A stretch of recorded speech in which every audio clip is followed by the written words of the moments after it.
Diskutimi hapur, energji pozitive dhe histori të padëgjuara më parë. Çdo javë jemi me ju me informacione dhe rrëfime që na frymëzojnë.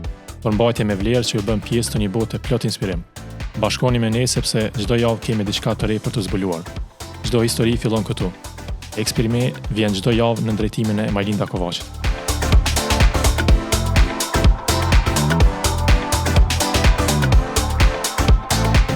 Përshëndetje dashur miq, unë jam shumë e lumtur që sot kemi të ftuar një njeri të mendimit pozitiv. Kur e them të mendimit pozitiv, e them një shqiptar që jeton prej 30 vitesh në Gjermani, e i cili nuk është vetëm i mendimit pozitiv, por është një shqiptar i cili ka fituar një çmim të jashtëzakonshëm në Gjermani. E kam fjalën për çmimin kryesor në një garë që është zhvilluar në Gjermani që kishte hiç më pak se 249 kandidat.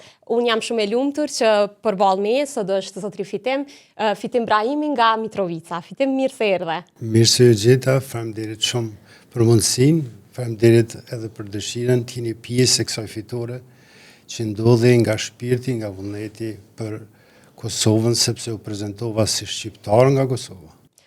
Fitim, ne kemi pasur një intervistë ku kemi folë në detaje për çmimin, por sot dua ta filloj me diçka tjetër. Patjetër. Në valigjen time, vetëm një fjalë, udhtim jo pushim, jo arratisje, por një rrugë drejt vetes. Por a është nisur me këtë parafrazim nga tekstet e tua dhe cila është rruga juaj drejt vetes? Po kjo është një rrugë e gjatë, fillon që në moshën e adoleshencës, ku largova nga Kosova. Jo nga dëshira, po largova nga kushtet që ishin atë kohë, u largova vetëm që një ditë të kthehem. Ika në Gjermani, fillova, thuja si shumë shqiptarë që fillojnë, me punë, me zërë, gjithmonë, me fitu diçka, me majtë familjen në Kosovë. Mirë po shpirti jem nuk e gjeti atrati në tërkohën, sepse nuk isha aty ku doja të isha, nuk e gjeta shpirtin binak, sepse ne jetojmë në dualitet me njëri tjetërën, dhe gjithmonë e kam marrë personin tjetër në distancë. Kjo nuk më ka dhënë atratin shpirtërore, kështu që gjithmonë kam qenë në kërkim. Do me thëmë po thua që keni qenë person më introvert. Po, patjetër. Si kanë qenë vitet e para në Gjermani? E përmende që ka pas shumë vështirësi, por cila ka qenë ai hapi kryesor që keni bërë drejt një ndryshimi të madh, i cili sot është kurorzuar me një sukses aq të madh? Fillimisht kam punu si kamarier në gastronomi, aty kanë qenë hapat e parë, gjithmonë të kërku diçka që muna me gjithë vetë vetën. Kam pas edhe pjesë shumë të suksesshme të jetës time, ku kam marrë pjesë në institucione ose zhvillime tjera me partner, mirë po edhe ajo si suksesi që kam pas gjatë kësaj rruge nuk më kanë ngopë shpirtërisht. Të më thënë ende kërkoje diçka tjetër. Po gjithmonë kërkojm diçka tjetër, sepse nuk isha unë ai që isha, edhe kam menduar si fëmijë. Pikrisht para 7 vite, rastësisht ka ndodhur që një mik i imi ma dhuroi një libër të Oshos. Edhe aty shumë shpejt e kuptova, atë libër ju e lexova. Bëri për vete. Më ka ploj si një tsunami. Nuk e gjeta vetëm aty si ku isha. Dhe pikrisht aty filloi jeta ime e ri. Unë shpejt u thova për Indi, në Puma, pikrisht, në institucionet e Oshos, te burimi i aftësisë shpirtërore. Sa që ndrove ato, cila ishte eksperienca në Indi, një realitet tjetër besoj i jetës me atë në Gjermani, cilat ishin ato vështirësi që i hase atje, edhe cilat ishin ato mësimet më të mëdha që të dha India? Fillimisht një 8 ditë deri në 10 ditë kena nejtë një tempull qetësisë. Çdo gjë ka qenë pa komunikim, do të thotë që edhe ushqimin e kemi hangër me sy mbyllur, që mos të komunikojmë as me jashtë ose me të pranishmit. Fillimisht është një botë krejt tjetër, është frika që dominon se çfarë ndodh, se aty do të kthehesh te qetësia e shpirtit dhe mas 5 ditë themi ashtu filloi të ringjallë diçka në trupin tim, filloi të ndjej një pjesë që nuk e kam di me vite.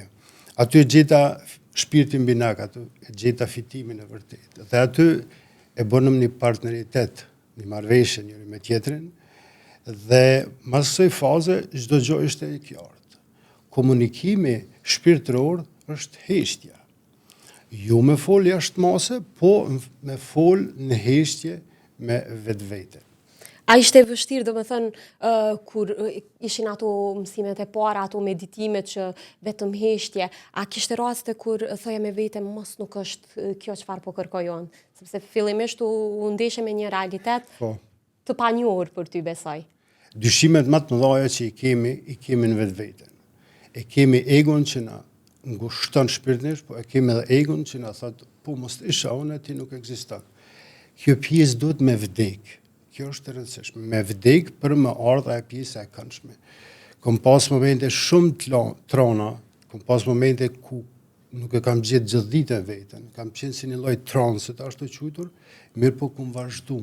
Se vullneti ka qenë me ardha aty të krijimi e një fitimi të ri. Do me thënë, kur e përfundove këtë etapën e parë që dhe thatë që ishte më e vështira, pastaj cilat ishin etapat e radhës? Pjesëmarrja në meditim kolosal, pjesëmarrja deri te ashtu quajtura vdekje e egos, vdekje e një personaliteti që është krijuar nga një shoqëri që të thotë ti e ti, sepse këtu janë kushtet. E ky proces ka ndodhur gradualisht, po me një kënaqësi dhe vullnet se kuptova se sa e shishme është me qenë vetvetja. Po i bie kjo në një farë forme që këtë energji negative ndoshta na akumulohet nga njerëzit cilët na rrethojnë, ndoshta në pjesën të themi më të rëndësishme kur ndërtohet personaliteti. Po peri si lindëm, zakonisht edukimi familjar, jemi shumë të ngushtuar, do të thonë, jemi me një program të lindur. Gjithë na thonë se çka do të flasim, po flasim si shqiptar apo po flasim si në tërësi? A vlen kjo për gjithë popujt e botës, sepse besoj që ju edhe me ato përvojat që i keni në Gjermani edhe në Indi, besoj që keni rastis të dini si është mentaliteti i njerëzve të tjerë. Në përgjithësi është problem global. Po posaçërisht ne në Kosovë është një klimë asaj që çdo gjë që jemi nga ajo se çka na thonë tjerët. Fillimisht nga familja, nga ushë, pastaj nga arsimi. Apo i bie që jetojmë për të tjerët në një farë forme. Absolutisht, po. Edhe kur jetojmë për të tjerët, na e kemi të pamundur të jetojmë për vetveten. Shumë është formula thjesht. Në momentin që jetojmë për të tjerët, nuk kemi hapësirë me jetu për vetveten. Kjo është e tëra. Do me thënë në një farë mënyre, duhet japim rëndësi më shumë të brendshme sonë se sa asaj se çfarë na thonë ndoshta edhe rreth i ngushtë, sepse shpesh herë ne, sidomos për profesione ose për diçka, njerëzit janë të prirur nga familjarët sidomos. Për shembull, familjarët sugjerojnë një drejtim që ndoshta dikujt nuk i flen. Osho ka thonë, edhe kjo është legjendare, kjo është rregull botror. Çdo gjë që na duhet e kemi në shpirt mrena. Ne nuk kemi nevojë me dalë jashtë me kërku. Me kohën harrojmë se që e kemi. Puna ime, dëshira ime, vullneti im është që të tregoj njerëzve, hey, e ki mrena, leje të ndodh. E ki mrena, kjo është ajo më e rëndësishme që ekziston. Ti s'ki nevojë me konzumu nga jashtë, sepse nëse konzumon nga jashtë, ajo zbrasira që e ki në zemër, ajo nuk mushet kurrë. E kjo është shumë e rëndësishme ta kuptojmë, sidomos në komunikim, sidomos në edukim të fëmijët, sidomos në edukim shkollor, akademik e kështu me radhë. Do me thonë, po flasim për pjesën e Indis, pastaj pas gjithë atyre mësimeve që i marrët, sa periudhë qëndruat aty dhe kur u kthyeet në Gjermani, çka ndodhi me punën që kishit lënë në Gjermani edhe me jetesën që kishit lënë, se besoj që ka ndodhur pastaj edhe një transformim në jetesë. Transformimi ka ndodhur pikërisht në Indi, mas 3 javë jam kthyer në Gjermani. Ma vonë isha edhe edhe shkoj gjithmonë në Indi të vene burimet e marrë një tas ujë edhe pi, sepse është kënaqësi, është një freskim. U ktheva në Gjermani edhe gjeta një jetë komplet papërshtatshme për mua, komplet diçka që nuk e njoha fare, sepse kur ika si fitim, isha dikush tjetër, po u ktheva si një rilindje e ri, si një fitim i heshtjes dhe fjalës, i komunikimit. Tani kisha një biznes si këshilltar financiar, konsulencë dhe ka qenë një pakete formume. Mirë po aty nuk e gjeta më pejten. Ishte hapi radhës që me si ndodhi transformimi, do të ndodhë dhe rrethi i transformimit. Me njerë fillova studimet në drejtim të psikologjisë, ku edhe gjeta veten të Paul Václavík, të njëri maj gjeni, mund të themi gjithsesi, i komunikimit ndër njerëzor. Aty i ka edhe në Austri dhe bona si detyrë shtëpie. Vetëm e vetëm për vetet kuptoj atë mundësinë, sepse për mu nuk ishte kuptim para disa kohë që ekzistojnë njerëz të tillë që kanë peshka strong. E kështu që e kryu atë mision të quajtur, ishte proces jetës, është një kapitull i vogël i librit tim dhe vazhdova pa u ngop me një energji, me një freski shpirtërore që nuk mund ta shpjegoj, sepse nuk shpjegohet në fjalë. E kështu që po ashtu edhe bona studimet e këshilltarit psikologjik edhe vazhdum, domethënë çdo element shkon në drejtimin të vetvetja. E përmendum edhe pjesën e familjes edhe gjithçka, por kush ishte krahti në këtë transformim tëndin edhe jetësor edhe personal, sepse po flasim që domethënë ka ndryshuar komplet stili jetesës, kush ju mbështeti më shumti, sepse njerëzit kanë probleme që kur dëshirojnë ta ndrojnë standardin e të jetuarit, kanë probleme edhe me familjarët e ngushtë, sepse ndonjëherë janë edhe problem, sepse nuk përshtaten ndoshta pastaj ata me stilin e ri të jetës sonë. Fillimisht kjo ndodhi në heshtje, sepse heshtja është fuqia. Unë nuk e bëra këtë mision për të tjerët, po e bëra për veten. Domethënë, unë nuk vara nga të tjerët, nga mendimet e ndryshme, po vendosa sepse vendosa për veten. Sa i përket mbështetjes kolosale Afrodita. Afrodita është? Nusja ime. Ajo është shpirti i çlirt i çdo individi që ekziston në këtë botë. Është aq i qartë dhe pastër moral dhe etik. Mos të keq kuptohem diçka sepse fjala moral është shumë e madhe.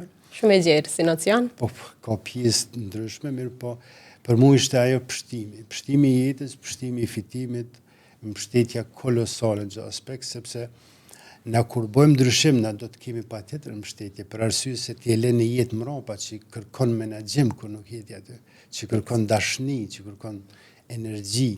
E kështu që ajo gjithçka rrezikoj, gjithçka dha për mua.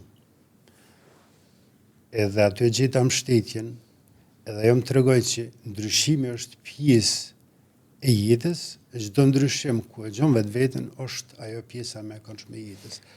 E kështu që unë jam jashtëmase faleminderues, se kjo fjala faleminderues nuk e di se a ka të fuqimi përshkruese sa jam faleminderues ndaj Afroditës, se sot asoj dite, edhe sot është një ndër fensat më të mëdhaj për mua për shembull. Po. Edhe kështu që është me të vërtetë e rëndësishme të kish një. Do të thënë Afrodita besonte ndoshta më shumë se ti tek vetja jote. Shumë thjesht e ka pa diçka të unë që unë nuk e kam pas. Është karakteristike kur qëndrojmë afër diçka, i hub shkëlqimi sepse jep shumë hapur. Kur dalëm distancë shumë diçka keq ndryshe. Nëse do të mund ta përshkruaje Afroditën me një fjalë, cila do të ishte? Hyjnore.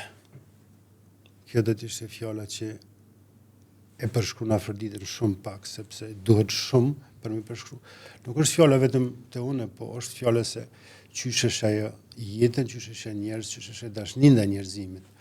E kështu që është me të vërtetë ashtu që është hyjnore. Sa do doja që gjithë mashkujt, sidomos në Kosovë, të kishin një përshkrim për gruan e tyre, kështu sepse vitet të fundit e dim se çka kemi parë dhe çka na është servuar në media për shkak të gjithë atyre vrasjeve, gjithë asaj dhune që bëhet ndaj grave nga partnerët e tyre. Derisa jemi në vëmendje të plotë, sikur unë e ti tani në komunikim, se komunikimi nuk është folurit, është dhe pjesë, Që e keni cekur disa herë. është prekja, është pusqeshja, është komunikimi non-verbal që është dikon përmi 70%. Pra, nëse ne në vëmendje të plot komunikojmë, nuk do të ketë as vrasje, nuk do të ketë as dhunë, nuk do të ketë as abuzim, nuk do të ketë pakëtësi edhe padrejtësi. Nëse jemi në mendje të plot, do të kemi vetëm një parasysh, një pikë të rëndësishme që është e pashmangshme për shoqërinë tonë, që vajza, gruaja, nana është elementi më i çmuar në planetin e njerëzimit. Se çdo gjë, jeta fillon me nënën, edhe mbaron me nënën. Ne kemi sadopak, nëse jemi në mendje, një përgjegjësi etiko-morale. Të dhom hapësirën se vajza është gjithmonë më e fortë se mashkulli. Kjo jo që e thëmune. Po, në aspektin emocional po flasim, apo jo? Çdo aspekt, femra është më e fortë se mashkulli. Po. Kjo është ligji natyrës, nuk e kom zbulu unë. Fiks. Po është diçka që ekziston. Ne kemi mundësinë të dhom hapësirë femrës për zhvillim, sepse çështë që ashtu është edhe për natyre, edhe më e bukur, po edhe më e fortë. Po vazhdojmë tek aty ku e lam, do me thënë, pastaj si ishte përgatitja për fjalime, sepse, e more gjithë shkollën, i more gjitha përgatitjet e duhura, por pastaj në praktik, kur fillove, do me thënë, ti përgatitje fjalimet e para, si ishte ajo? A kishe ndonjë ngurim me vete me thënë se ndoshta, a doja dalë këtu, se këtu është pastaj e gjithë rëndësia e asaj se çfarë kishe bërë me disa vite? Majlin, faleminderit, është pyetje shumë e vet. Po kthehemi pak nota e fundit në Indi. Ka qenë ceremonia e fundit ku kemi myt, me të vërtetë kemi myt mosbesimin, armiqtë e mbrëmshëm, pasigurinë edhe gjithë ato tjerat. Këtu ne i kumyti, këm lënë atje, nuk u marr kurrë me veti në bagazhin gjermanik. Kështu që kur ju ndal në komunikim, kur ju ndal edhe në këshillim, nuk ka pas për mu me menu diçka me thonë, hej, e kini agente dhe mojo. Kur kam pas takimin e para me thonë drejten, u konë shumë interesant që më kanë quajtur të çmendur. Në gjuhën spanjolle është një thoni el coyo loco, do thoni i çmenduri. Sepse unë kun fol nga një botë që për këta tjerë ka qenë botë e huaja. E panjohur. E panjohur, sepse ata kanë qenë gjumë, kurse unë kam qenë i zgjuar në vëmendje. Ka vyt një kohë të ju integru procesi dhe kanë kuptu njerëz që vetëm kjo servohet nga unë. Nëse komunikoj për zhvillim personal, ku ka pas kompani me të vërtet që kanë renome botërore, po ashtu edhe universitete ose shkolla, ose njerëz thjesht për shembull që ka shpreh dëshirë më taku për një seancë. Gjithmonë ka qenë komunikimi shpirtënor. Por në këtë lloj të komunikimit është shumë e rëndësishme bindja. Si arrihet ajo përmes 4 minutave? Këtë pyetje gjithë duhet ta bëjnë, sepse në 4 minuta ju madje më keni thënë në intervistë që mundem edhe me ndoa luftëm. Por si mund ta bëjmë tjetrin që të besoj në 4 minuta? Se ndonjëherë njerëzit kanë mosmarrveshje me muaj që nuk i zgjidhin, ndoshta është një mosmarrveshje që do në punë, ndoshta edhe 4 minuta, por cili është çelësi i suksesit për të arritur atë? Çelësi i suksesit është besimi te individi. Kjo është hyrja. Tash unë besoj ty. E kom një knatësi, unë të shoh që edhe ti më beso mu, sepse trupi flet, nuk ka nevojë edhe më fort.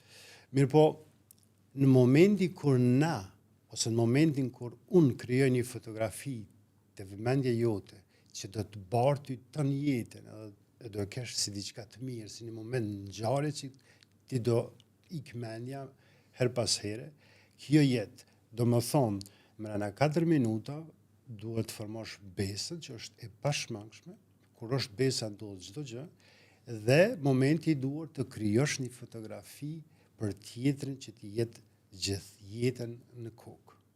Nëse e arrit këto 2 pika, ato tjerat janë vetëm çështje teknike. Shpesh herë ne kur flasim edhe me familjarë edhe me shoqëri, mund të themi për dikën që ka shumë person i mirë, por temperament. Si arrihet kjo, sepse është shumë e rëndësishme që ndoshta edhe njerëz që janë të fushave të shëndetit mendor, për shembull psikolog ose diçka, janë shumë temperament.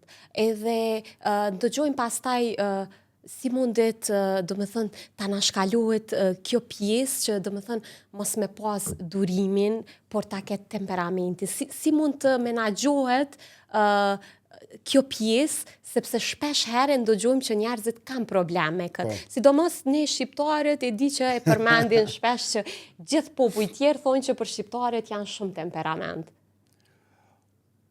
Ai që vërtet nuk ndëgjohet, ai që hesht ka mundësi me mësu diçka, edhe ka mundësi me lënë përshtypje.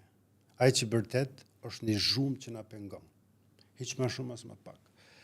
Në momentin ku flasëm në nivelin bazë, në momentin që flasëm në nivelin bazë, do më thonë nuk ka komunikim shpirtëror. Na flasëm me një urdhër. Nëse flasëm me urdhër, nuk ka përgjigje shpirtërore. Edhe problemi kyç është që njerëzit flasin për me kthy përgjigje, jo për me kuptu. E kur kthem përgjigjet e ki një pjesë shumë të vogël kaq, që ke kthy përgjigje, mirë për nuk e marr pjesën komunikim. Sepse komunikimi është shumë më i madh, shumë më i vlefshëm se të kthesh një përgjigje. Unë kam edhe kolegë pikërisht që përmendet psikolog që ata nuk mundën me paramendu, nuk e kanë idenë fare që funksionojnë. Sepse nuk marrë sisteme, se këta punojnë me sistemet. Më psikologu e ka një sistem ose 2 ose 3, si mas ati sistemi punon, a i shet diqka. Edhe në rregull, mirë po nuk e knaq, ato nuk e përmush, sepse dali jashtë asaj se që e ka mësu shpirtnesht kur u kon student. E nëse e mojmë në atë freskin shpirtnore, kemi durimin, kemi mirëkuptimin, edhe me të vërtet dëgjojmë interaktiv, që do të thotë të marrëm pjesë, se çka po don, më thonë tjetri, atëherë çdo seancë është shumë e lehtë dhe shumë e mirë. Unë për vete, në seancat e mia 80% vetëm dëgjoj, 20% jam aktiv. Edhe dalin këtë kënaqur, tamam kështu, sepse na mungon me të dëgjuar dikush. Jemi në shoqëri ku çdo i dyti thotë nuk kam kohë. 24 orë i ka gjithë secili penish, mirë, po është puna se ku i dha dhe çka i dha prioritet, për çfarë arsye. Nëse shkoj në konzum, për shembull, ajo është diçka e thotë. Nëse shkoj në dëgjim interaktiv, edhe ndëgjoj, është diçka e freskët. Po nëse ndalemi në pikat shkurta, cilat janë ato perla, do të thoja, të komunikimit, turtësisë së komunikimit, sepse është shumë e rëndësishme për komunikimin kjo. Jemi të qartë se çka flasëm, jo shumë, pak mirë po të qartë. Të kemi besimet e vetvetja, edhe të dhom hapësirën tjetrit të ndëgjojmë. Po ashtu është e rëndësishme me zgjidh fjalët e duhura. Për njërin e duhur. Në kohën e duhur, apo jo? Në kohën e duhur, po. Por a vlen fjalët e duhura në kohën jo të duhur? Nëse beson ti, gjithmonë vlen. Jeta është një proces. Ne nuk mundëm me gabu, se nëse kemi mësu diçka nga procesi, atë nuk është gabim, se qysh ndryshe do mëson. Unë e di nga eksperjenca jam se sa është rëndësishme fjala e parë të del jashtë, sepse është e pamanipulueme. Është shumë e vërtetë, është shumë e pastër. Ato tjerat janë sisteme, se mendon për shembull, ego e thot po, mundesh me thonë kështu. E kështu që të jemi me të vërtetë në momentin e duhur. Kur po e thua fjala e parë, se më intrigoi kjo shpesh herë ne kur sidomos në grindje njerëzit thonë që fjala e parë, por ai bie kjo që pastaj kur i bim pishman, në fakt ajo fjala e parë ka vlerë, se shpesh herë thonë që vetë nervozë sipër e kemi thënë. Po këtu nuk ka, jeta nuk është proces ku mundë me thonë ka diçka që i bim pishman. Pse? Se një jetë e kemi. Kur vdesim, mundë me ropë pishman sa dush. Nuk është diçka, është proces i heshtjes. Po është me rëndësi fjala e parë, sepse është e pakorruptume. Kur e thu nga një emocion që të ka shty me botën një fjallë tillë, ka arsytim, ka diçka nga mrena, ose ka pas një emocion që lloj si një lloj teli që të ka prejkë diku në zemrën, edhe ke thonë, nuk ka fjallë të keqe që vjen si fjallë e parë, mirë po që shtjerë të pranojnë, është diçka tjetër, po ajo nuk është problemi jot, është problemi tyne. Veç po i bie që ajo fjala e parë mund të jetë e vërtet në çdo rast. Patjetër. Po ndalemi tek metodat e komunikimit, sidomos një metodë të cilën e përdor dhe presidenti i tanishëm i SBA-s, për të cilën ju mund të themi kështu me bindje që e keni specialitet. Po kam specialitet, Majlin, është diçka që më ka shty me kohën. Pse? Pseja bën ndryshimin, pseja është ndryshimi i lojës, pseja na lën gjithmonë të freskët. A është i fuqishëm Donald Trump në fjalimet e tij dhe në biseda, sepse në këto ndryshimet e mëdha që po i bën gjithsesi ai po merr shumë polemika, por a është i fuqishëm në fjalimet e tij dhe në atë se ai çka përçon, doja të dija për një eksperti si qeni ju. Storytelling pikërisht është ajo pjesa më e rëndësishme e Donald Trump si president. Tash paramendua ka qenë një buxhet $20 milion, ku janë dhonë vetëm me modifiku ajo fjala se ka marrë pe Barack Obama, edhe ka bo America First. 20 milion ka qenë një buxhet vetëm shndërrimi dhe modifikimi i këtij titulli. Do çdo storytelling, se jeta është një show. Na mund ta luajmë mirë, se kështu si ashtu përfundon me vdekje. Nuk mund me mbetu. Pikrisht modifikimi dhe krejt agenturat që punojnë me to dhe për to, është titulli America First. Masane janë 3 faza. Është faza hyrjes, është faza e dokumentacionit ose dramatike që e bënaj, edhe është dalja. Në faza par hyrje e ka mas titullit e gjon një pikë të rëndësishme ku orientohet, zakonisht me fjalët Amerika, tash ka shumë nevojë për mbështetje, gjithë se cili është nga ne patriot, është koha të zgjohemi, është koha të bëjmë diçka. Do me këtë pjesa i ka plan. Kur të është puna e dramaturgjisë që e zhvillon ai për mi kap masën, futen detaj. Mirë po na jemi Amerika, ne jemi aq fuqishëm, na kemi aq shumë aleat. Unë jam ai që kam bëjetu vdekjen. Kjo është pjesa e dramaturgjisë, edhe pjesa e fundit është dalja zakonisht. Pavarësisht sa është e madhe dhimbja, pavarësisht sa kemi pas humbje, pavarësisht se kush jemi, na jemi patriot amerikan. Pavarësisht se kush na sulmon, na rrëzohemi për të ngrihemi edhe më të fortë. Kjo është dalja. Edhe kom fund si show in cinema, për shembull që thot fake people, fake media. Këto jo gjunë sikur kur gjunë bombona. Donald Trump është storytelling njëri në univers, jo, në univers që është i pari në këtë drejtim për të moment insinu scena. Storytelling është numër 1. Ai krijon realitet. Ai nuk shet diçka, ai krijon realitet. Por a krijon realitet ndonjë politikan shqiptar? Pjesërisht unë pëlqen paraqitja e zotit Albin Kurti, e ka një paraqitje, po kjo e ka më shumë paraqitje shpirtërore, sepse...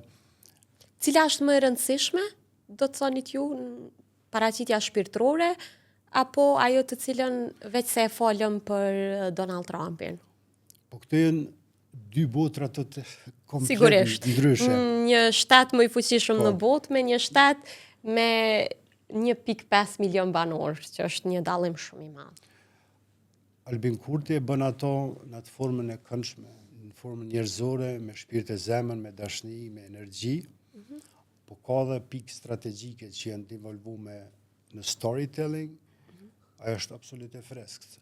Edhe arsye se i fitoi zgjidhjet, domethënë ka qenë strategjia e duhur. Kurse këta tjerët nuk kanë arrit me bajt mesazhin edhe me prek njerëzit, për shembull, në këtë rast në zemër që ka prek ai. Sa i përket Donald Trump, ai është shembull se çysh funksionon, ai është shembull çysh bëhet loja. Inscenimi është diçka që ai e din gjumë, në 2 orat natës, me zgjuar atë po America First, let's go, edhe nuk ka nevojë me menu se sistemi integrum. E kështu që 2 modelet funksionojnë, varësisht se ku edhe nga kushtet. Kur flasim, do me thëmë, për komunikimin, kur është efikas një komunikim në aspektin edhe shpirtëror, edhe gjitha pjesët e tjera, do me thënë, që ti përmbajnë vete? Fillimisht, para se me dalë të një komunikim, kur kemi një takim, është një përgatitje se çka do të jetë, cila do të jetë agjendja, përgatitje shpirtërore, po edhe përgatitje profesionale, për shembull, që mi bëjt mesazhet që do të thonë. Nëse është përgatitje ose takim pune, që ka të bëjë me shitje ose diçka, do të jetë shumë i pastër, që kombinimi të jetë për shembull me sales, po edhe me shpirt. Se shumë njerëz mendojnë jo, nëse bëj shitje, muna me bo pa atë pjesën e zemrës, është e pamundur. Është diçka që funksionon shumë shkurt. Ama nëse do më ngriti si brand, është e pashmangshme. Kum pas edhe shumë njerëz që i kom mësuar këtë drejtim, që kanë pasur mendim krejt drejt. I kanë kompanie shumë thonë që kanë pas besim, që kanë bënë buxhet, që kanë bënë kapital mirë, por nuk e kanë gjetur vetveten se nuk ka qenë rruga e duhur. Domthonë përgatitja për personin, për partnerin ose për institucionet që kemi takuar në ditë. Është shumë e rëndësishme. Këtu e kemi, do me thënë, çmimin, i cili ka qëndruar tërë kohën në studio. Çfarë simbolizon kë për ty sot? Është të themi një lloj motivimi për të vazhduar me planet e tjera në këtë drejtim? Unë e thash në fillim bisedës, Majlin, që ajo ikja ime si një djalë i ri ka qenë me atë shpresën që një ditë do të kthehem. Në një farë forme, shuarja e ëndrave shumë të rinjve të gjeneratës suaj. Nga okupatori gjithmonë po e flasim, sepse gjeneratat e reja mundën edhe ta mençojmë se çfarë po flasim. Unë ktheva me këtë titull për Kosovën, për Mitrovicën, për këtë ata që ndjejnë. U ktheva me një mesazh që me të vërtet të duam atë që e duam, të jemi aty ku jemi, sepse kemi përgjegjësi kur kuptojmë diçka. Përgjegjësia ime është këtë rast që të bartë mesazhin e komunikimit njerëzor, se atë fillon edhe mbaron çdo gjë. Për mua ky titull është një presje në kapitullin e jetës time, sepse do vazhdoj. Jam i ftuar tani para 17.000 njerëzve në Gjermani të flas, tash në 2 minuta. Do me thënë, ta shkurtoni edhe më shumë fjalimin. Po ashtu janë rregullat. Nuk i kam po rregullat, mirë po. Do me thënë, po flasim për 17.000 njerëz, që nuk janë pak kur të flasim për 2 minuta për t'i bërë për vete. Po. Kjo do të jetë hapi radhës, do të thonë, mas këtij takimi do të jem në gusht i ftuar në New York. Që është një garë shumë e madhe. Ndoshta më e madhe janë në botë e këtij formati. Po, patjetër. Po se do të jetë diçka shumë e jashtëzakonshme, se aty do të marrim pjesë me të vërtetë nga këtë bota. Unë aty jam i vetëm shqiptar. Më intereson te kjo pjesë, a kishe urime edhe nga krerët e shtetit, sepse e përmendëm disa herë që do të thonë ke qenë në petkun e shtetit të Kosovës, ato është përmendur emri edhe i Kosovës, edhe i Mitrovicës, edhe i Kqiqit në këtë rast, kështu që a kishe urime nga krerët e shtetit? Deri tani nuk kam pranuar urime diçka. Kuptoj se mjafton që të kanë uruar miliona shqiptar, kështu që edhe ata besoj që shumë shpejt do ta bëjnë, sepse gjithsesi është e duhur për ta bërë një gjë të tillë. Faleminderit, është diçka të rëndësishme jo për vete, sepse nuk merrna me atë pjesën unë, po merrem me atë pjesën që kemi nevojë për një komunikim të shënosh. Sepse në këtë rast ju jeni edhe një tjetër ambasador jashtë Kosovës, i cili tërkohën lobon për shtetin tonë. Po. Presim që me kohën të vinë edhe urimet e duhura, ose ftesat të ndrojmë një fjalë, të dhom një kontribut për Kosovën, sepse është e rëndësishme.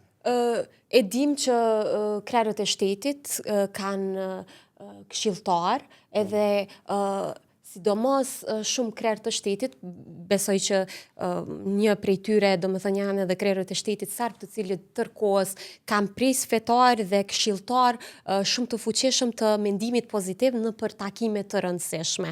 Nëse do të kishe një ftesë, a do t'i bashkoheshe kabinetit të ndonjë politikani të rëndësishëm për takime të cilat, do më thënë, do t'i duhej këshillimi me ty? Unë nuk i bashkohuna kërkuj. Për arsye sepse në atë moment që bashkuna nuk janë vetvetje, mesazhi jam zhduket, është diçka e kontrolluar. Unë jam i gatshëm me ndihmu, absolutisht me ndihmu për zhvillimin e komunikimit ose për komunikimin në ligën e kampionëve, posaçërisht në institucionet shtetërore që është më e rëndësishme. Po lidhën tem ka pas edhe konkurrues nga Serbia, edhe disa vende të shtete tjera.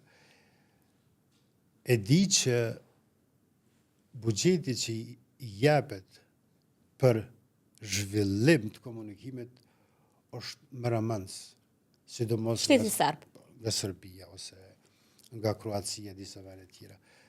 Është rëndësishme ta kuptojmë mesazhin, bartjen e mesazhit, sa më pak, po aq më mirë. Paraqitëm me një opinion që kur të shet dikush, ose flet diçka, ose komunikon me dikon, të një knatësi. E jo, për shembull, unë ka pas raste ku kam dëgju politikanë, sidomos nga Kosova, unë jam lut një farë forme, mu kry ma shpejt se nuk e jo që kom gjetë vetëm, po kur e kom mendu se kush po na prim, me të vërtetë kanë të merë. E kjo është e rëndësishme ta kuptojmë, nuk është diçka e keqe, është zhvillim, është teknikisht e mundur, sepse nuk kena lindur për krym, është e pamundur. Unë e di se është e rëndësishme kjo pjesë, me dhanë institucionet shtetërore të Republikës Kosovës, një vëmendje jashtëmase, se tani e ka një ambasador të heshtjes së fjalës. Unë jam dispozicion sepse e du Kosovën me shpirt e zemër. Unë jam shqiptar nga Kosova. Tani është koha që dua të jap kontribut në këtë drejtim. Ata që janë me mu, mirë se vinë. Ju jeni do më thënë tash në vazhdim të shkrimit të një libri, Po. I cili besoj që do të përfundoj shumë shpejti, por çka përmban dhe si mund ta gjejnë vetën njerëzit në të? Është pjesërisht një autobiografi, një kapitull da që më sesoj zhvillimi im deri aty që ka ndodhi, metodat e komunikimit që është rëndësishme, që ka ndodhë kur komunikon, që ka konzumon kur konzumon, si individ, po ashtu dhe që ka ndodhë me zhvillimin personal, ku fillon zhvillimi personal, cilat janë rrugë, cilë është procesi.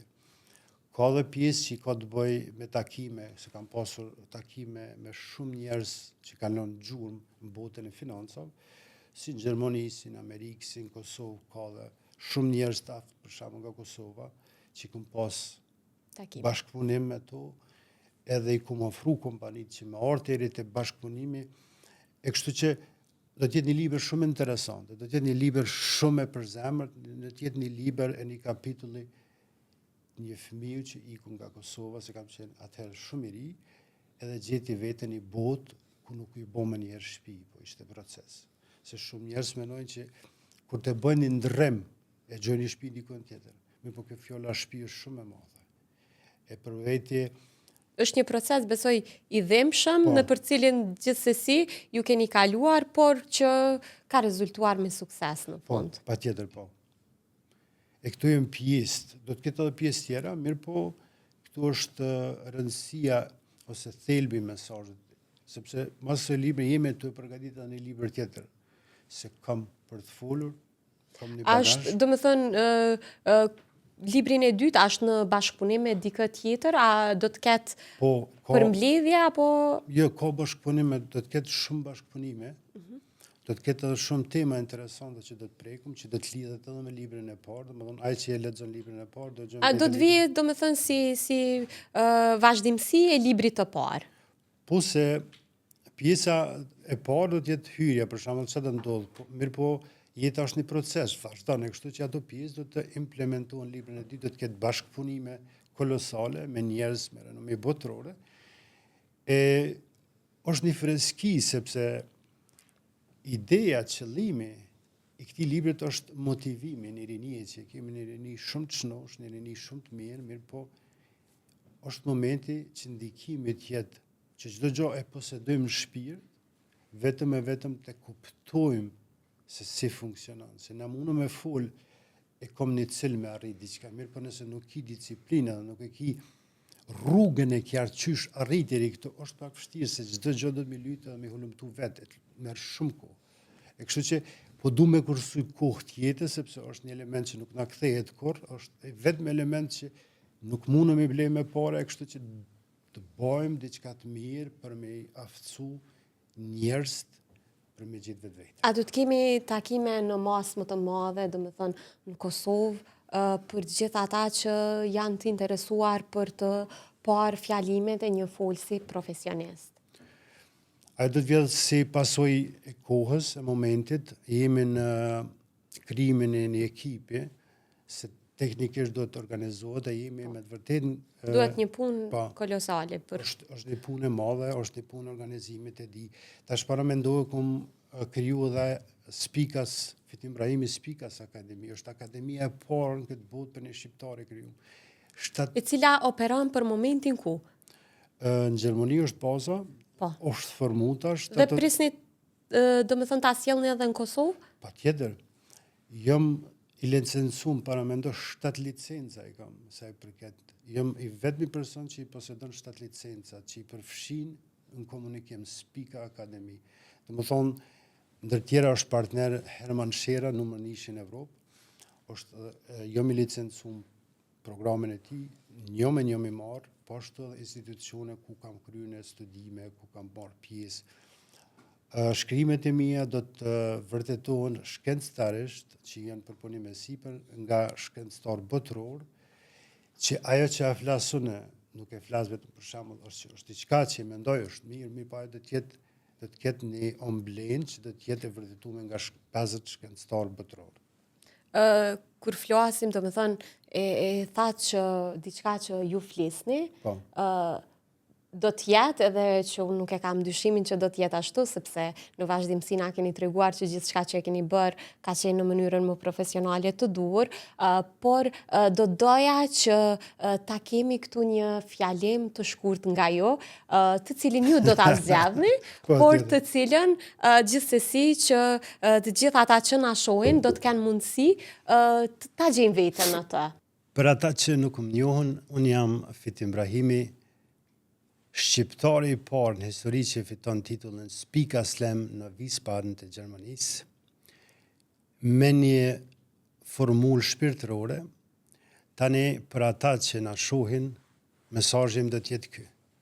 Në momentin ku zhdukemi si një pikë shiu, bëhemi oqean. Është ky mesazhi vetëm nga unë, për një arsye shumë thjeshtë. Jeta është një proces. Albert Einstein është pyetur se a din adresën e vetë se ku jeton. Përgjigjja e tij ka qenë jo, nuk e di. Gazetarët e kanë pyetur pse nuk e din, çish është e mundur, por ka thonë nuk më duhet, momentin që du me shku te shtëpia shpaloj librin e telefonit dhe gjoj adresën. Pse me hub kohë të jetës më marr me atë pjesë jo të rëndësishme. Pra, të jemi aty ku jemi, të jemi të vetëdijshëm, të jemi në heshtje, të jemi në qetësi. Mirë po mesazhi do të jetë i qartë. Mesazhi nuk do të jetë i ngarkuar, vetëm e vetëm nga shpirti dhe zemra. Të krijojmë atë fotografinë të partnerët në kokë. Të jemi aty dhe të jemi në autentiken shpirtërore. That's right. Fitim për gjithë ata që në këtë moment janë duke kaluar një periudhë të vështirë të jetesës, ndoshta për shkak në ndonjë humbje të madhe që kanë përjetuar në jetë, ndoshta për rrethana të caktuara të tyre, cili do të ishte ai mesazhi motivues që ti do t'ja jepje? Mesazhi im do të jetë vdekja është proces, është humbje. Nga jeta na edhe marrum, po edhe japim. Mos të shohim diçka që është jo njerëzore, është proces natyror. Unë për vete dhimbjen, ankthin, frikën dhe çdo pasojë tjetër që sjell jeta e luftoj vetëm me meditim. Meditim do të thotë të jesh përballë vetvetes dhe të dalësh të vërtetës përpara. Çdo gjë ndodh. Mendja është sikur treni që vjen, nalet dhe vazhdon. Mos u bë stacion për me pranu vetëm trena, po bëre ai që e përcjell të kaluarën. Por gjithsesi është proces i dhimbshëm dhe cila është ajo metoda që ndoshta do të na mbante në jetë nga një humbje e madhe. Unë kam pas një rast para 7 viteve që e puna një pyetje thuj e tillë. E pyeta një njëri shumë të madh këtë drejtim, edhe më tha, fitim kur pranoj humbje, thonë vetëm 7 sekonda tha kom bënë një metodë që mirëna me humbjen edhe dhimbjen. Tha mrena çatë 7 sekonda, tha këtë bota jam shkatërrohet. Mirë po i dha fund, ma 7 sekonda tha ndryshoj, po unë i tha më po shqiptare, edhe unë kam qef 7 vjet me mojt zien, ata tha jo. Tha nuk ndrysho kur gjë. Para mendoj tha ti hub vetë 7 vjet tuat. 7 sekonda tha në rregull se nuk mundesh me ndryshu, ama ju tha 7 vjet. Më ka vënë 3 javë ditë mi kuptu që ka dashtaj me thonë atë mesazh. E mesazhi im është sa ma pak që merrem me dhimbje, aq më mirë jemi. Duhet me leju edhe të vdekurit me gjetë qetësinë e vetë shpirtërore. Jo më marr me ata që nuk e kemi në dorë, po e kemi në shpirt. Maja në shpirt, maja në mendje, maja për të mirë. Mirë po lere hapësirën të kalën botën tjetër. Dhe cila është ajo metoda ndoshta e dur se si duhet t'i kujtojmë njerëzit që nuk janë më në mesin tonë? Metoda jam është heshtja, është pranimi i jetës, I realitetit të ri. po, është mbaj përgjësi në atë moment edhe mbaj përgjësi për tjerët. Të nuk muna me metë si robi asaj se që ka ndodhë, mu mbyllë për tjerët, sepse kur e mbylli derën për dhimbje, e mbylli edhe për gëzim. Të jemi shumë të qartë, ta mojmë shpirt mirën, ta mojmë mendje personin pavarësisht se sa afër jemi. Mirë po nuk kemi mundësina, sepse jemi të kufizuar edhe me ku mu marr gjithmonë me çdo mëngjes më quhet dhe më aprish veti rahatin, sepse nëse je martum në nuse jotja ose në fëmijë yti ai lyp organizim ditor të smunësh për shembull milon ato që ka ndodhur me ta nxon diellin si një re e mbyllur. Dhimbja është proces, humbja është proces. Mirë po ky proces i ka momentet e vita, po ku duhet më të i kalu? E përmendëm që dhimbja është proces, njëkohësisht edhe gëzimi është proces. Absolutisht. Por momentet e gëzuara gjithmonë themi që zgjasin pak. A zgjasin pak në të vërtet, apo pak na u duken për shkak se kur jemi të lumtur, në fakt nuk e shikojmë kohën, por kur jemi të mërzitur, koha zgjatet. Po flas për vete, është gjithmonë e mirë kur ndodhë, mirë po na mundëm me bo asisoj që me konë gjithmonë e vazhdushme si një lloj seriali. Dhe tjetë fati, dhe tjetë buzëqeshja, dhe tjetë knatësia, dhe tjetë gëzimi, gjithmonë si një lloj seriali, ku çdo herë ti e prek pikën zemrë të rap, edhe aktivizon buzëqeshin, aktivizon vallën. Unë për shembull për vetim, kur të kaloj diku në qytet, pavarësisht është e moment edhe filloj automatikisht kërcim ose filloj buzëqeshje, nuk më duhet më nxej diçka. Jam i nxehtë për jetën, se kjo është e rëndësishme. Te bëjmë me ndodh si me qëllim. Jetë fate. Do me thënë ta vendosim pjesë të përditshme të rutinës sonë. Sidomos, kur qosh me mëngjes e këqyr veten pas qyre, ta hoz zemrën. Duje vetë-vetën, se na shumë pak e dujmë vetë-vetën. Kjo është ajo problemi njerëzimit. Qosh më pas qyre, me rekohen, shpirt, shumë du, ka gjë më të mirë. Automatikisht buzëqeshet pas qyrja. Kjo është fillimi në 6 urat mëngjesit, dhe për masane një sport që e ki nërmene, pi një kafe, një qaj, edhe je pa kap shumë ditë. Unë i kom do ditë që për shembull zgjasin 14 orë. Mas 14 orëve e kom atë aktivitetin, sepse futem mrena edhe rifreskoj vetë-vetën. Fitim kell shumë në rregull, fitim je. Fitim me një mesazh për veten tënde, do doja që ta përfundonim këtë intervistë, sepse një mesazh për veten tënde mund të jetë mesazh për veten e gjithë secilit që është duke ndjekur këtë intervistë. Fillimisht edhe një herë desha të shpreh atë kënaqësinë, edhe të jam falemiderues nga ti, nga të gjithë. Mesazhi do të jetë komunikimi i shnosh është qelësi i suksesit. Komunikimi i drejt për drejt, jo të folurit, po t'jemi edhe me komunikim nënverbal, është rruga e duhur për një jetë lumtur. Aty fillon komunikimi nga familja deri te krimi i shkollës ose në institucione ndryshme. Faleminderit. Po ndalemi tek komunikimin. Ndoshta një shembull praktik të asaj se si komunikojmë dhe si duhet të zhvillohet kjo art komunikimi. Faleminderit për këtë pyetje shumë e vënë. E kam një për shembull se qysh funksionon komunikimi. Po të afroj tash këtë fotografi, ju lutem, ja vëni sy. Po patjetër. Do me thënë edhe kamera le ta fokuson.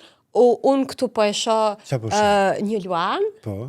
Luani e dim që simbolizon mbretin e kafshëve, më të fuqishmin, atë që nuk lejon që ndoshta t'i cënohet territori. Në bazë të atyre që do me thënë gjithmonë kemi parë sidomos në për vende ku ka kafshë të egra, do me thënë luani gjithmonë është cilësuar si ai i cili i vendos rregullat e lojës, themi. Faleminderit shumë. Po shumë e drejtë është një karakteristikë e rëndësishme se gjithë ne kemi një mendim, po asnjë nga ne nuk ka qenë prezent aty.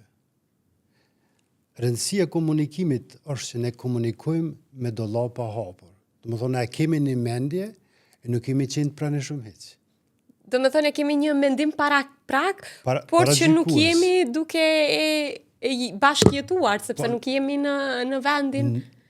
Nuk kemi qenë ai fotografi që ka pas emocionet, frikën që ka pas, gjitha ato tjera që i ka ndodhur momentin kur e ka shkrip foton. Po ne jemi qaq ngarkum sa që krejt e kemi mas pakti kanë një mendim se qysh ka mund lani mundoke, pse kaq i holle, i trashë, shumë floke, pak floke mbreti, gjitha ato. Do me thonë na shkojmë në paragjykim, sidomos në komunikim vetëm që mendojmë nga ona jonë që është diçka që ashtu do t'jetë. Do më thonë krijojmë një të vërtetë që nuk ekziston. Është shumë rëndësishme që t'jemi në mendje të pastër edhe jo të ngarkuar, pa paragjykime. Kjo është pjesa e komunikimit. Do me thënë në bazë të kësaj i bie që patjetër duhet ta jetojmë momentin e dur për ta ditur emocionin e dur. Momentin që jetojmë emocioni bartët. Emocioni bartët si të na po se të tjerët. Po nëse unë do ta bëja të njëjtën pyetje, si do më përgjigjesh ti, sepse po flas me një profesionist. Mendimi është shumë i thjeshtë për mua që kur shoh diçka e ndije në vete, po nuk dho mendim. E ndije në heshe, thon bukur gjitha të tjera, po nuk dho, se momentin që dho vendim, të thonë ka pasojat e tjerët, ka manipulim të mundshëm. E kështu që tërhiqen vete, e ndjej, e kam atë mendimin tim, por nuk dal me një opinion. Sepse ai që e ka bërë fotografin, ai e ka drejtën e plot me bërë opinion, sepse i ka pas emocionet, lëvizjet, frikën, fuqinë, adrenalinën. E kjo duhet të diferencohet në komunikim. Por në bazë të asaj, do me thënë që gjithmonë kemi parë, ndoshta dokumentare të caktuara, ndoshta i kemi parë disa karakteristika që edhe unë i përmenda. Që i bie që këto karakteristika janë të themi të vërtetuara. A i bie që në fakt edhe për gjërat e vërtetuara ne duhet mos ngutemi që t'i thojmë në komunikim? Kush i ka vërtetuar ato është pyetje e parë. A ka vërtetuar njëri po, edhe njëri mundet me manipuluar, sepse ka kriju një vërtet që ai mendon që është e vërteta. Kjo është e pika e rëndësishme. Duhet kemi kujdes se çka konzumojmë. Duhet të dim burimin se ka ardha e pjesë, aja taz ujë që e pijune. Sepse bota është në sisteme marrume për me pas ndikim. Ju vetë një gazetare e mirë. Ju keni ndikim kolosal të tjerët. Do më thonë është rëndësishme mendimi juaj i pastër me natyrën edhe me shoqërinë. Po kur na u jepet një pamje e tillë ose shumë të tjera edhe kur heshtim, çka mund të marrim nga ai mesazh? Aty pranojmë gjithçka sepse në qetësi mësojmë shumë na. Po a është gjithmonë heshtja pozitive apo gjithmonë negative apo është të themi sepse ndonjëherë njerëzit hishtjen e marrin si që përshtatet. Ndoshta dikush mund të hesht për një arsye të saktuar, sepse nuk dëshiron të shprehet, sepse mendimi që ne kemi dhënë paraprakisht mund të ketë qenë totalisht i gabuar, por ndoshta heshtim edhe për të mos e acaruar një situatë saktuar. Edhe në anën tjetër mund të merret komplet ndryshe. Si duhet reagojmë me heshtjen, sepse ndonjëherë më e vështirë do të thoja unë është që të heshtim se sa që të flasim.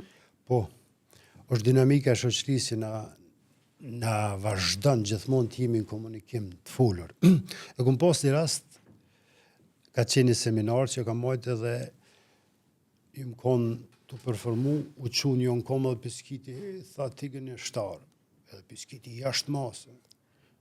Që ishit, nëse mundem me ditë qka, do më thonë atë moment, qka ishit duke thënë, duke prezentuar? Pikrish me temen. Po.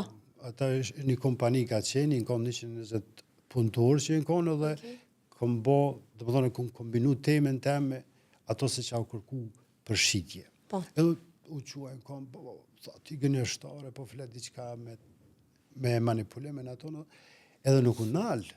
Tash, para me ndohat e tjertë me herë, u qunë edhe u prish emisioni për momentin. Une vrap shkova taj, edhe nuk fola kurgjë, vetëm e shiqova në sy, e ndëgjova. 1 minutë e 10 sekunda, ka që në më kujtuat mirë. Edhe ai foli, heshtja ime dhe shiqimi jem, ja bartet mesazhin që edhe ajo çka është të ndodhë, thani është në rregull, sepse është një emocion i pa kontrolluar nga ana e tij. Mas 1 minutë e 10 sekunda, e kum kap qafe. Nuk e ki idenë çfarë rrohje zemre ka pas, ku nuk do të harroj. Mirë po aty ndodhi diçka ku kriju ura e komunikimit. Që nuk shumë me piskitë se me thonë diku që te jashtë marë që ka lipi këto. Po ja dhash mundësin mu krijoj, urtësia dhe qetësia edhe heshtja është më të vërtet Komponentat shumë të rëndësishëm. Me fuqishme nuk ka se heshtja, se ti në heshtje bohesh. Kur flet. Në heshtje je. Do ku je bota.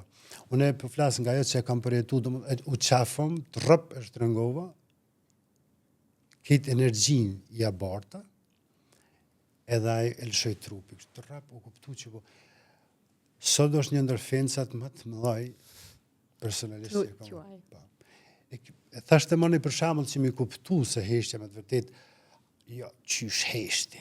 Po hesht, shumë thjesht, hesht. Leja tjetër në hapësiren të qetat emocionin që ka kaplu për momentin.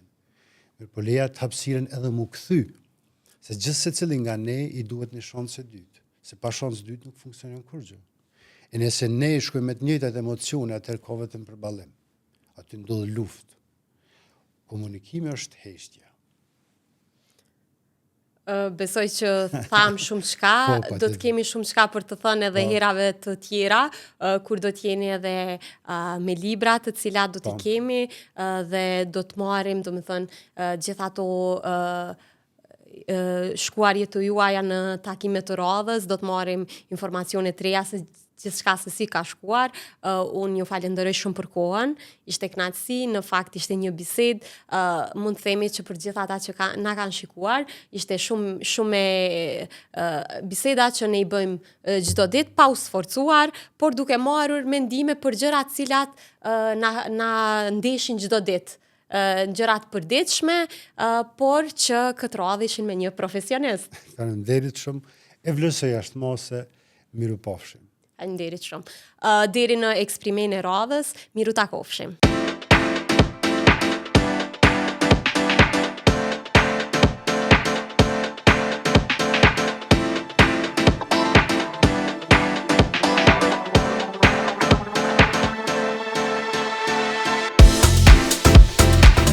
Diskutimi hapur, energji pozitive dhe histori të padëgjuara më parë.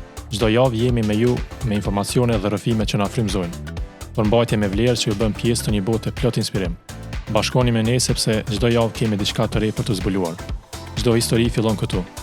Eksperime vjen çdo javë në drejtimin e Majlinda Kovaçit.